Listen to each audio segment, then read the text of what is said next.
Tollywood hero Manchu Manoj మరియు భూమా మౌనికా రెడ్డి దంపతులకి రీసెంట్గా ఏప్రిల్ 13న పండంటి ఆడబిడ్డ జన్మించిన సంగతి తెలిసిందే. మనోజ్ మౌనికాలది రెండవ వివాహం.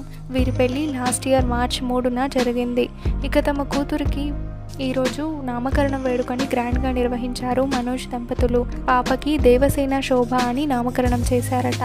మౌనిక వాళ్ళ అమ్మగారి పేరు వచ్చేలా శోభ అని పేరు పెట్టడంతో ఆ పేరు నెటిజన్లను బాగా ఆకట్టుకుంటుంది. పాప నేమింగ్ సెరమనీ ఫొటోస్తో పాటు తమ కూతురుతో ఉన్న క్యూట్ ఫోటోని మనోజ్ షేర్ చేసుకున్నారు. ఆ ఫొటోస్ ప్రస్తుతం నెట్టింట్లో వైరల్ అవుతున్నాయి. వాటిని చూసిన వారు అడోరబుల్ ఫ్యామిలీ అంటూ కామెంట్స్ పెడుతున్నారు. వాటిని మీరు చూడొచ్చు. ఈ వీడియో నచ్చితే లైక్ చేసి మరిన్ని లేటెస్ట్ అప్డేట్స్ కోసం మా ఛానల్ని సబ్స్క్రైబ్ చేసి పక్కనే ఉన్న బెల్ ఐకాన్ని క్లిక్ చేయండి.